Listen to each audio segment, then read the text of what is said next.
Hello, very good morning to everyone. So we are beginning with another topic in chapter dentin.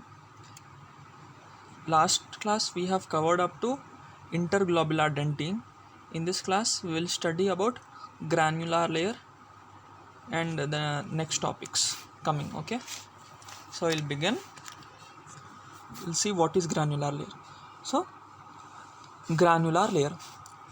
When dry ground sections of the root dentine are visualized in transmitted light, so if a ground section of the root dentine, that is in the root portion, when the dentine is taken and it is visualized in the transmitted light, a zone adjacent to the cementum appears granular. So in the root there is cementum, outermost is the cementum, inner to is dentine. Okay, in the crown, outermost is enamel, inner to it is dentine, right? So in the root we'll see that a zone adjacent to the cementum, okay, appears granular.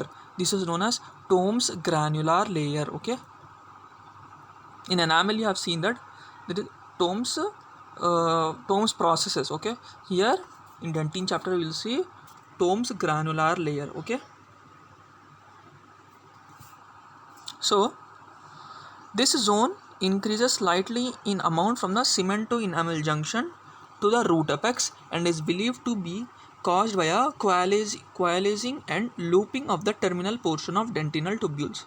See, this Tomes granular layer, this is actually, it increases in amount from cemento enamel junction to, it increases in amount from the cemento enamel junction to the root apex. Okay, root apex there is more Tomes granular layer. Okay, and it's believed to caused by a coalescing and looping of the terminal portion of dentinal tubules. So these dentinal tubules, what happen in the terminal ends, they loop over one another. Okay, and they coalesce. Okay, that means they get mixed, they get jumbled into one another and they start looping upon themselves, these dentinal tubules, S-shaped dentinal tubules in the terminal portion. Because of this there is a formation of Tomes granular layer. Okay, such a process is considered possible as a result of odontoblasts turning on themselves during early dentine formation. So this process is actually the result of odontoblasts. Okay, these odontoblasts, they are actually turning on themselves during early dentine formation. The areas remain unmineralized like interglobular dentine. Okay, this is granular layer, this is actually an unmineralized portion or unmineralized area, just like the interglobular dentine. The cause of development of this zone is probably similar to the branching and beveling of the tubules at the dentine enamel junction. So at the dentine enamel junction, there is actually a branching and beveling of this S-shaped dentinal tubules. Okay, this is because of this branching. Though Tomes granular layer and interglobular dentine have similarities in their formation, they differ in their mineral content. Okay, they have similarities. How? They are both are unmineralized, okay, or hypocalcified, okay, but they differ in their mineral content. Okay, among the hypomineralized areas, Tomes granular layer showed highest concentration of calcium and phosphorus, while interglobular dentine showed a higher content of sulfur. Okay, these both are hypomineralized, but in Tomes granular layer there is a highest concentration of calcium and phosphorus, right? So in Tomes granular layer there is a high concentration of calcium and phosphorus, whereas in interglobular dentine there is a high content of sulfur, right? Okay, now recent studies relate Tomes granular layer as a special arrangement of collagen and non-collagenous matrix protein at the interface between dentine and cementum. So between dentine and cementum layer there is an arrangement of collagen and non-collagenous matrix proteins. Okay, this is the known as the Tomes granular layer. Okay, so recent studies, what they have believed is that there is an arrangement of collagen and non-collagenous matrix protein at the interface between dentine and cementum. Okay, in any case the differentiating odontoblasts initially interact with ameloblast or the root sheath cells through the basal lamina. In the crown, extensive branching of the odontoblast process occurs, and in the root there is a branching and coalescing of adjacent process. So you have seen that in the crown there is actually an extensive branching of the odontoblast processes, okay, and in the root there is a branching and coalescing of adjacent processes, right? So there is a branching. These S tube, there is what dentinal tubules, S-shaped dentinal tubules, they contain odontoblast process inside it. So these odontoblast processes in the crown area, they actually branch extensively, the branch, okay, and in the root area the branching of one odontoblast process another, they get coalesced, okay, they get jumbled up of the adjacent sides. Now moving on to innervation of dentine. What the dentine is consist of, what it is innervated by, okay, we'll see, look at it, okay. Intratubular nerves, okay. Intratubular nerves means inside the tubules, these S-shaped dentinal tubules, there are nerves present, so these are called as intratubular nerves. Nerve fibers were shown to occupy 30 to 70% of the odontoblast processes, and these are referred to as intratubular nerves, okay. 30 to 70% of the odontoblast processes, they were accompanied by nerves, and these are termed as intratubular nerves, okay. Dentinal tubules, see, I'll show you here.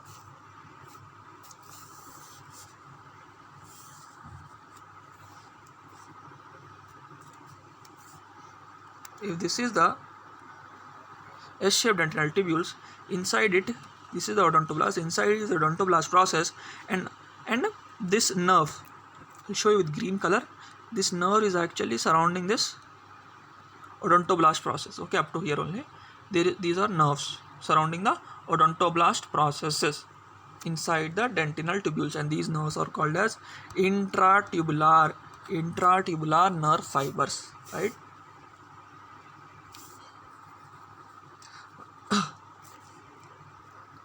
Then dentinal tubules contain numerous nerve endings in the predentine and inner dentine, no farther than 100 to 150 micrometer from the pulp. So these dentinal tubules actually, they contains numerous nerve endings, okay, in the predentine area and also in the inner dentine, and these nerve endings actually, they extend from the pulp to 100 to 150 micrometer only, okay, they do not extend farther than 100 to 150. See, if this is the pulp, so these nerve endings inside the dentinal tubules, the shaped dentinal tubules, they extend only up to a region of 100 to 150 micrometers. So this is 100 to 150 micrometers, this area, okay. This area is 100 to 150 micrometers, right? A very small area, okay.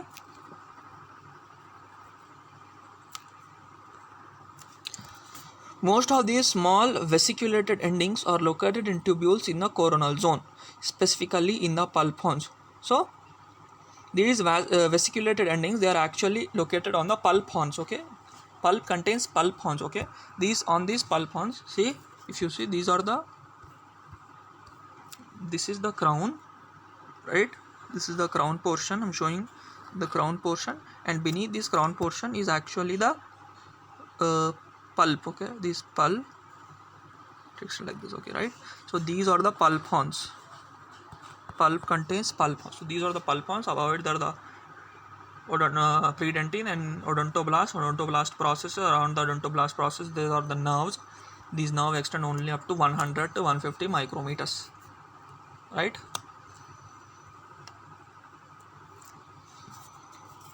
The nerves and their terminals are found in close association with odontoblast process. So I told you, inside the S-shaped dentinal tubules, these are odontoblast process present. So they are in close, these nerves are in close association with the odontoblast processes, okay, within the tubules.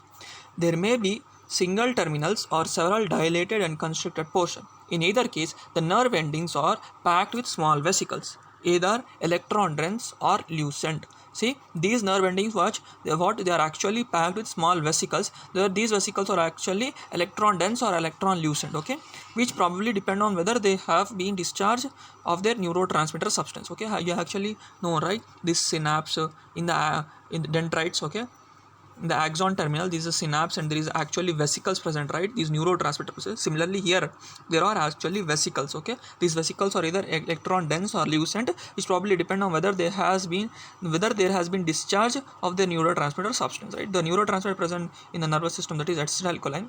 Similarly there will be a neurotransmitter in here. In any case, the interdigitate with the odontoblast processes, okay? In the case they interdigitate, the interdigitate means they get jumbled or they get intervene with these odontoblast processes, indicating an intimate relationship to their cell. Synapse-like relation between the process and the nerve fibers were demonstrated, okay? It is believed that most of these are terminal processes of myelinated nerve fibers of dental pulp. See, in this diagram you can see vesiculated nerve endings in adjacent tubules, right? This is one dentinal tubule, the other dentinal tubules. You can see actually here there are vesiculated nerve endings, okay? Vesiculated nerve endings here, vesiculated nerve endings in adjacent tubules, right?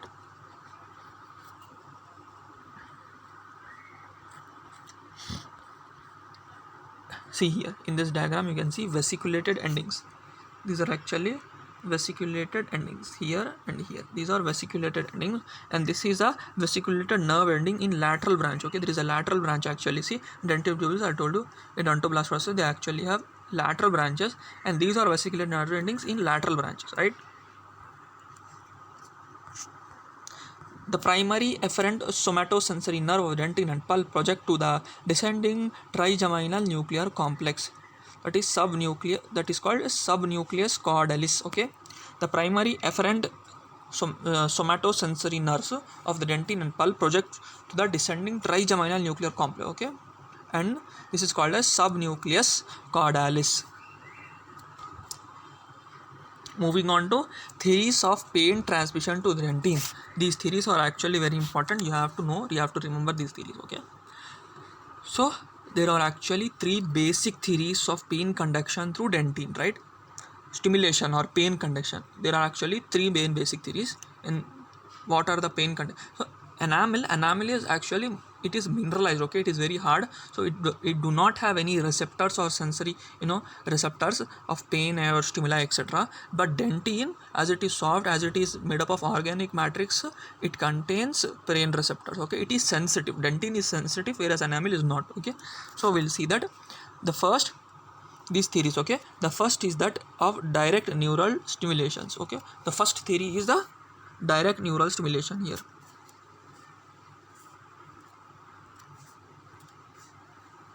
First theory, the direct neural stimulation, by which the nerves in the dentin get stimulated.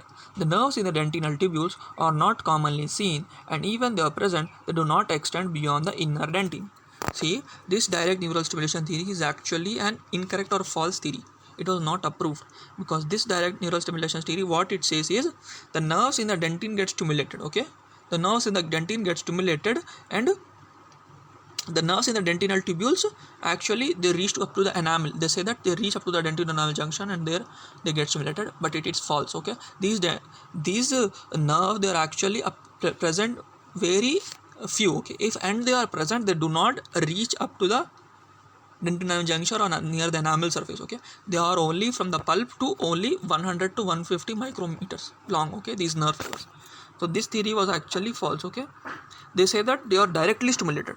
So we have given them an example by showing that we have conducted an experiment that topical application of local anesthetic does not abolish sensitivity. See, if there is a pain in the tooth, if there is anything sensation in the tooth, if there is an application of a topical anesthetic gel, if you apply on the tooth or on the enamel surface this gel to prevent the stimuli or to prevent the pain is not reduced, because these nerve fibers actually do not extend, right? So this theory was proved wrong, because the pain was not gone and the stimulus was actually, it was there, it was present, because the nerve endings do not extend up to the enamel. So even after application of this anesthetic gel on the enamel, the pain was not subsided, okay? The pain was not reduced, and this theory actually was proved wrong. See, hence this theory is not accepted. Next, there is a second theory.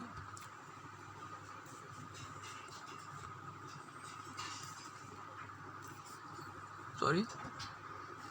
Yeah. This theory is not accept. What is this theory? Direct neural stimulation theory.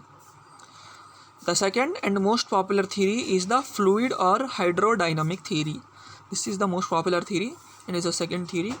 So the second theory is the fluid or hydrodynamic theory. Okay, this is the most popular theory. This theory says that various stimuli such as heat, cold, air blast desiccation or mechanical or osmotic pressure affect fluid movement in the dentinal tubules. In the starting, we have said, I've told you, right? These dentinal tubules, within these dentinal tubules, between the between the peritubular dentin and the odontoblast process, there is a space. This is called as periodontoblastic space, and this space is filled with dentinal fluid. I've told you before, right? So this theory is basically based upon the dentinal fluid. Okay, so this is a fluid or hydrodynamic theory. Various stimuli such as heat, cold, air blast desiccation or mechanical or osmotic pressure affect fluid movement in the dentinal tubules. These dentinal fluid. This fluid movement either inward due to cold stimuli or outward due to the drying or exposed dentinal surface. Okay, this fluid actually, when there is a cold stimulus, this dentinal fluid moves inward, that is into the pulp, onto the pulp surface. It moves, okay, inside. And when there is a hot stimulus, okay, dry stimulus, this dentinal fluid moves outward, out from the pulp, okay, and stimulates the pain mechanism in the tubules by mechanical disturbance of the nerves closely associated with the odontoblast and this process, right? Thus, these endings may act as mechanoreceptors as they are affected by mechanical displacement of tubular fluid, right? So, this fluid or hydrodynamic theory, it is based upon the dentinal fluid present. So when there is a cold stimulus or cold any sensitivity, this fluid actually it moves inward, and there is a hot stimuli, this fluid moves outward. Okay, so there is actually a mechanical disturbance created in the nerves, okay, which are closely associated with the odontoblast. So these nerve endings actually act as mechanoreceptors because they are affected by mechanical movement or displacement of the tubular fluid. Now moving on to the third theory.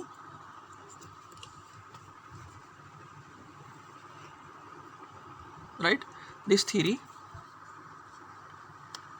third theory, actually it is called the theory of transduction theory. Right, this third theory is the transduction theory.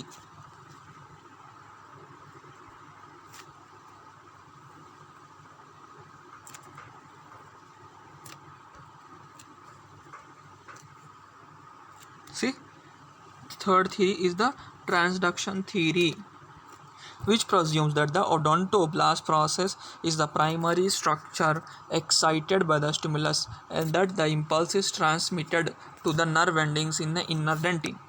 What this third theory says is that this is a transduction theory. Transduction means moving from one place to another. Okay, this transduction, it is transducted the stimuli, which says that the odontoblast process present in the dentin tubules, they receive the stimulus, and this odontoblast process actually these are the primary structure excited by the stimulus, and the impulses are actually transmitted to the nerve endings in the inner dentin. This theory says that. See, the odontoblasts are present, right? Odontoblastic process are present, right, near the dentinal junction.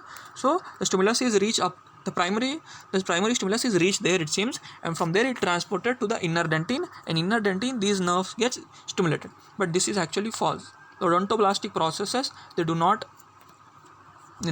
get excited, or they do not get any stimulus. Okay, this is not a popular theory since there are no neurotransmitter vesicles in the odontoblast process. Because there are no neurotransmitter vesicles in the odontoblast process, this cannot transmit the impulses. Okay, however, odontoblast, by modifying the local ionic environment, alter the threshold of intradentinal nerves. The three theories are here explained. In this figure I will show you these three theories are explained. See, in this figure you can see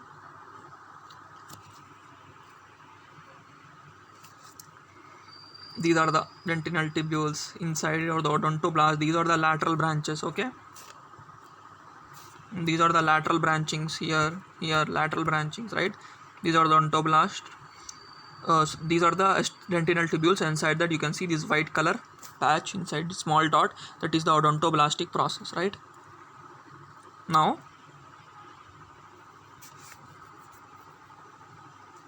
see this stimuli. This is actually hydrodynamic theory or fluid theory. Inside the dentinal tubule there is actually fluid. Okay, this if there is a cold stimuli, the dentinal fluid moves inward. Okay, and when it is a hot, dentinal fluid moves outward, and there is actually a pain sensitiveness.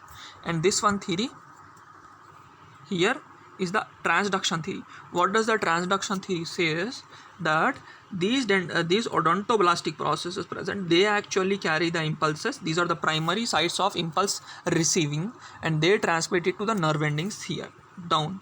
But this is actually not also proved wrong. Okay, and the third is the direct innervation theory. The direct innervation theory, what it says, that these nerves are actually directly stimulated by the stimuli. See, these stimuli pass downward and these nerve fibers are directly stimulated by it, but this is also wrong. Now moving on to permeability of dentine. Okay, how much durable or permeable the dentine is. Dentinal tubules become occluded by growth of peritubular dentine or by reprecipitation of minerals from demineralized area of dentinal caries. Okay, this peritubular dent, occluded means they get stuffed or they get accumulated there. Okay, become by growth of peritubular dentine around the surface, they get actually closed. Okay, or by reciprocation of the minerals from demineralized areas of dentinal caries. Okay, exposed dentinal surface becomes hypermineralized. See, the dentinal surface which is exposed, it becomes hypermineralized. That means more minerals are accumulated in this dentine. Okay, dentine permeability depends upon the patency of dentinal tubules. Therefore, tubular occlusion, smear layer formation, and lack of tubular communication between primary and irregular secondary dentine will result in reduced permeability. Reduction in dentine permeability would lessen the sensitivity of dentine. Dentine permeability increases rapidly as the pulp chamber is approached, because the number of diameter of the tubules are more per unit area towards pulp and towards periphery than towards periphery. The outward flow of dentinal fluid, probably due to pulpal pressure, and the odontoblast act as barrier for entry of bacteria or their toxins. See, actually these dentinal tubules which are present, right? These dentinal tubules which are present, they are actually getting mineralized. They are getting hyper mineralized because of the addition of these more mineral content or mineral salts. So the surface dentine which is present on the surface, it gets more mineralized, and this dentine permeability would lessen the sensitivity of dentine. Dentine permeability increases rapidly. Okay, this dentine permeability increases rapidly as the pulp chamber is approached. So near the pulp chamber, what happens? This dentine permeability increases because there is a production. Whenever there is caries, dental caries, I've told you there is a reparative or a reactionary dentine. So this tertiary dentine is formed. So this dentine near the pulp chamber is more permeable. Okay, and the diameter, I've told you, the diameter of these tubules are more per unit area towards pulp than towards the periphery, and the outward flow of dentinal fluid due to the pulpal pressure and the odontoblast acts as barrier for entry of bacteria or the toxins. So these outward flow of dentinal fluids and the pulpal pressure and the odontoblast, because of these things, the dentine is actually protected from the bacteria and the toxins. Comparatively, when we compare enamel and dentine is actually more susceptible to infections and bacterial infestations because it contains more organic matter, of course, right? And also these dentinal tubules these are actually dentinal tubules. These are hollow and they create a pathway for the bacteria to enter easily.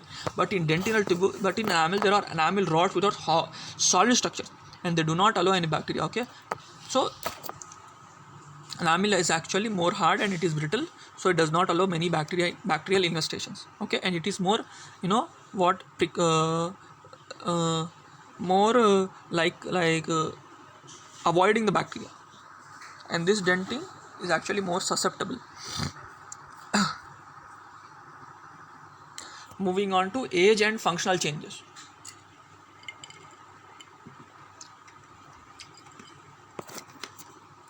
So with the age and with the growing up from small child to adult, we'll see what are the functional changes in the dentin. So the changes are dentin are due to age changes in oral tissues. Okay, it is rather difficult to separate age and functional changes in dentin. Dentin is laid down throughout life. Okay, this dentin is termed secondary dentin. The dentin which is laid down throughout the life is termed as secondary dentin.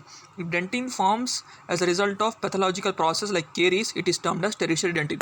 See, if there is any caries or any disease in the tooth, the dentin which is laid down, this dentin is laid down by the tertiary dentin. Okay, tertiary dentin shows irregularity in size, shape, number, arrangement of dentinal tubules. Dentinal tubules degenerate due to injury, resulting in the formation of dead tracts. Mineralization of dentinal tubules result in the formation of sclerotic dentin. See, this tertiary dentin is actually not uniform. It is irregular in size, shape, and number. Okay, if there is a carie which is moving to the pulp area, so there is a formation of tertiary dentin. So here and there this tertiary dentin is formed, okay, in the teeth, and they actually differ in size, shape, number, etc. Arrangement of dentinal tubules also, and these dentinal tubules degenerate due to injury. If there is an injury to the dentinal tubules, these dentinal tubules degenerate and they die, okay, resulting in formation of dead tracts. So there is no odontoblast process inside these dentinal tubules. So these dentinal tubules are actually dead, and mineralization occurs in these dentinal tubules, resulting in the formation of sclerotic dentin. What is sclerotic dentin? Means inside these dentinal tubules there is actually accumulation of minerals, and mineralization process is going on when these dentinal tubules die and degenerate. So there is actually mineralization inside these dentinal tubules, which results in the formation of sclerotic dentin. This makes the tooth to appear transparent in these areas. So when there is an accumulation of minerals in this area, the tooth appears transparent. Okay, this dentin is called as sclerotic dentin. See here, dead tracts, that is degenerated dentinal tubules. Okay, dead tracts means degenerated dentinal tubules. So these S-shaped dentinal tubules, when they get degenerated or die due to any injury, there is a formation of dead tracts. Dead tracts means there is accumulation of minerals. Sclerotic dentin. Dentinal tubules block due to calcium salt deposition. So these odontoblastic process die and degenerate, right? So these dentinal tubules are blocked by calcium salts. Calcium salt is hugely deposited in these dentinal tubules, and there is a formation of sclerotic dentin. Tertiary dentin, that is called as reparative dentin or reactionary dentin.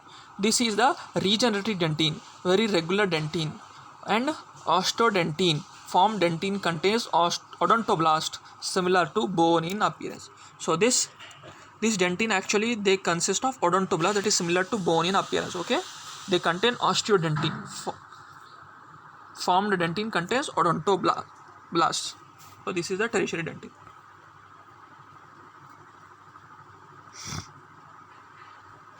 So moving on to the next topic, that is development. How the dentin is developed, we'll see. The dentin is developed by a process called as dentinogenesis. See, we'll look at this. What is dentinogenesis?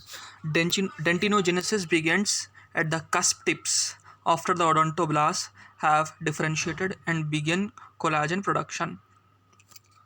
These dentin formation begins at the cusp tips. See, on the crown. This is the crown, these are the cusps. Okay, these are the cusps. So these dentin actually begins from the cusp area. Okay, it forms, this is the enamel, and below to the enamel is the dentin, right? So it begins first in the cuspal areas, and after the odontoblasts have differentiated and begin collagen production.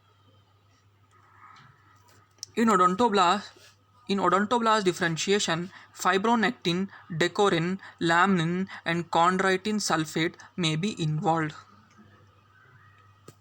So these are the substances which are involved in the odontoblast differentiation, that is fibronectin, decorin, laminin, and chondroitin sulfates. Dentinogenesis factors like TGF, IGF, and BMP, which are present in the inner enamel epithelium, are released, and these are taken up by the pre-odontoblasts. Okay, these factors help in organization of odontoblast cytoskeleton assembly, which is important for relocation of organelles that occur prior to morphological change. As the odontoblasts differentiate, they change from an ovoid to a columnar shape. So these odontoblasts, first they are known as pre-odontoblasts, okay, immature. These are actually ovoid or oval in shape. After the maturation, they become columnar in shape, okay. They differentiate to form columnar in shape, and their nuclei become basally oriented at their early stage of development. So at the early stage of development of the odontoblast, the nuclei is basically it is at the base, okay. On one or several processes arise on the apical end of the cell in contact with the basal lamina. The length of the odontoblast then increased to approximately 40 micrometer along it 40 micrometer although its width remains constant, that is 7 micrometer. So these odontoblasts actually have processes, okay. These are called as odontoblast processes. They up from the apical end they come out. These odontoblasts actually their length is 40 micrometers, okay, and their width is constant, that is 7 micrometer. Proline appears in the rough surface endoplasmic reticulum and Golgi apparatus. Okay, this appears in the rough surface endoplasmic reticulum and Golgi apparatus, RER and Golgi apparatus. The proline then migrates into the cell process in dense granules and is emptied into extracellular collagenous matrix of predentine. So this proline afterwards it migrates into the cell process, okay, in dense granules, and it is emptied into the extracellular collagenous matrix of predentine. Factors controlling odontoblast secretion and mineralization are not known. So this odontoblast, what substances secrete odontoblast and mineralization, odontoblast secretions and mineralization, these factors are not known, okay. One of the key proteins involved in mineralization and secreted by odontoblast is DPP, dentine phosphoprotein. So this protein, dentine phosphoproteins, it is a key protein. It is involved in mineralization and secreted by odontoblast, okay. It is highly ionic and binds to calcium, transports it to the mineralization front and controls the growth of apatite crystals. So this DPP, dentine phosphoproteins, what it does, it controls the growth of apatite crystals, okay. Osteonectin, secreted by the odontoblast, inhibit the growth of apatite crystals but promotes its binding to the collagen. So there is an osteonectin protein, okay. It is secreted by the odontoblast and it inhibits the apatite crystals. It inhibits the growth of apatite crystals but promotes its binding to the collagen. So I've told you these apatite crystals bind to the collagen, right? So this osteonectin, it plays a role in binding of these apatite crystals to the collagen. Osteonectin is a phosphoprotein, also promotes mineralization. Sorry, osteopontin, okay. Osteopontin, this is a protein, a phosphoprotein. It also promotes mineralization. GLA protein, gamma carboxyglutamic acid protein, containing protein and phospholipids, act as seeds or nucleators to attract and concentrate calcium. Chondroitin sulfate has opposite action in mineralization, okay. Chondroitin sulfate has opposite action in mineralization. In predentine, that is first form dentine, they prevent the transport of apatite crystals, but in mineralized dentine they get absorbed into the collagen and promotes apatite binding to the collagen. In mineralized dentine, what happens? These apatite crystals are binded to the collagen. Odontoblast takes up the calcium. These odontoblasts, they take up the calcium and maintains its concentration higher than in tissue fluid. Matrix vesicles are involved in mineralization of mantle dentine. So primary dentine contains mantle dentine, okay, and circumpulpal dentine, right? So this matrix vesicle, they are actually involved in the mineralization of mantle dentine, okay. The matrix vesicle, prior to its release by odontoblast, promotes the formation of apatite. So this matrix vesicle promotes the formation of apatite. It contains enzymes like alkaline phosphatase, which locally increases the concentration of phosphates, and these combine with calcium taken up from the tissue fluid to form apatite within it. Okay, this much in the dentinogenesis you have to know. See, these are the amyloblasts or enamel forming cells. These forming enamel matrix, first site of calcification of dentine matrix, odontoblast process here. This is the mantle dentine. Below it are the odontoblast processes. Okay. See, these are the argyrophilic staining substances which take up the argyrophilic stain. Light microscope or silver stained section of early forming dentine. The argyrophilic nature of the ground substance among the odontoblast appear like bundles of collagen fibers. See, illustrated that the collagen found by the odontoblast is apical to the cell body in the area of forming of predentine. See, these are the argyrophilic staining substances, right? These are dentinenamel junction, enamel, and dentine here below it. Now we'll see about mineralization, how mineralization is happening in this dentine. The mineralization sequence in dentine appears to be as follows. The earliest crystal deposition is in the form of very fine plates of hydroxyapatite on the surface of collagen fibrils and in the ground substance. So in the ground substance and in the collagen fibrils, there are actually formation of hydroxyapatite crystals which are plate shaped. Okay, they are fine plate shaped, and these are present on the surface of collagen fiber and in the ground substance. Subsequently, crystals are laid down within the fibrils themselves. After that, what happens is these hydroxyapatite crystals, they are laid down inside the fibrils, collagen fibrils. Okay, the crystals associated with the collagen fibrils are arranged in an orderly fashion with the long axis parallel to the fibrils long axis. So if this is a collagen fiber, see, consider this here is a collagen fibril. So these hydroxyapatite crystals, they are laid down parallel to this collagen fibrils, and these long axes actually are oriented with the long axis of, and their long axis of hydroxyapatite crystals are oriented with the long axis of the collagen fibers, with the long axis of collagen fibers. Okay.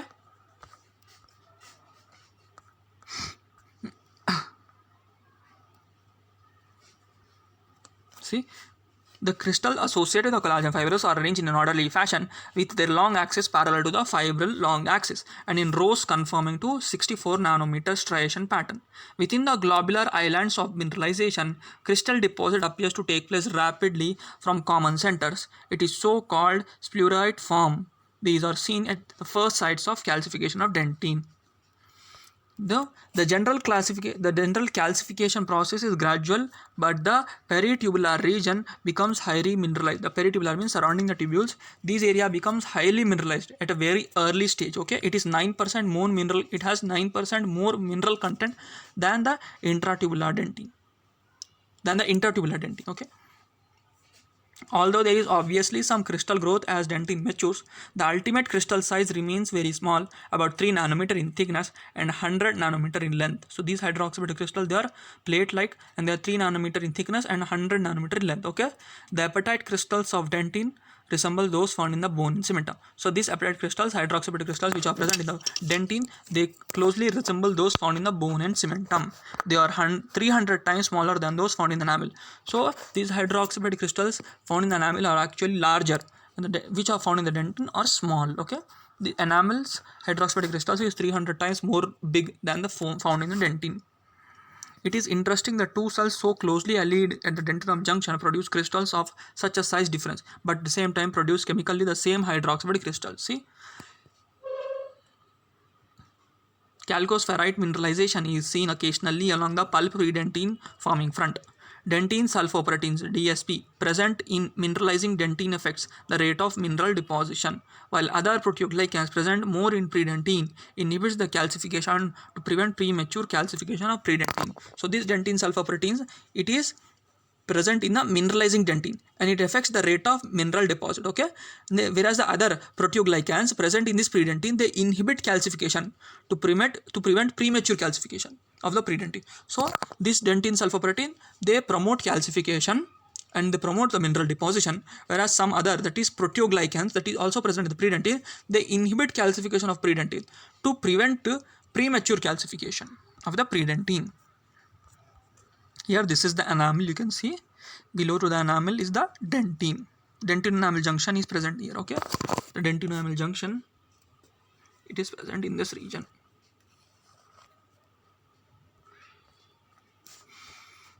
These are the Globular dentin, see, I've told you. Hypocalcified structures. Globular dentin. Many genes are implicated in dentinogenesis, the newer ones being MAP1B for odontoblast differentiation and PHEX for dentin mineralization. These are genes. Okay. So with this, we end our dentin chapter. We'll summarize, okay, what we have seen in this chapter once again. See, we have seen that the dentin is formed the bulk of the tooth. Okay, this is present majority of the tooth, so it is forming the bulk of the tooth and occupies both the crown and the root. Okay, and it surrounds the enamel in the crown. It is surrounded by enamel in the crown and in cementum in the root. Okay, so in the crown, enamel is present above the dentin, and in the root, cementum is present around the dentin. Physically and chemically, it resembles bone. Dentin consists of 65% inorganic. This is an important line. Dentin consists 65% inorganic and 35% organic material. Okay, the organic substance consists mainly of type 1 collagen. Type 1 collagen fibrils are present in dentin. Okay, embedded in the ground substance of mucopolysaccharide. The inorganic components consist of plate-shaped hydroxyapatite crystals. We have also seen the types of dentin, that is predentin, primary dentin, secondary dentin, and tertiary dentin also. Predentin is the first form dentin. Then is the primary dentin, which contains two, that is mantle dentin and circumpulpal dentin. Then we have seen the secondary dentin, and we have seen the tertiary, that is reparative or reactionary dentin. We have seen the dentinal tubules. We have seen the odontoblast process, odontoblast cells. We have also seen the mineralization, how the mineralization is happening in the dentin. And also we have seen components of the dentin, and we have seen, structure of dentin also we have seen, and sensitivity of dentin. Okay, how the dentin is sensitive. Okay, what are the components of dentin which give the sensitive nature to this dentin. Okay, the fluid present, and also the age changes, how the dentin changes with age. Okay, etc, etc. And we have seen the dead tracks also, what are the dead tracks, right? And interglobular dentin also we have seen. So with this, we have come to the end of the dentin chapter. Thank you.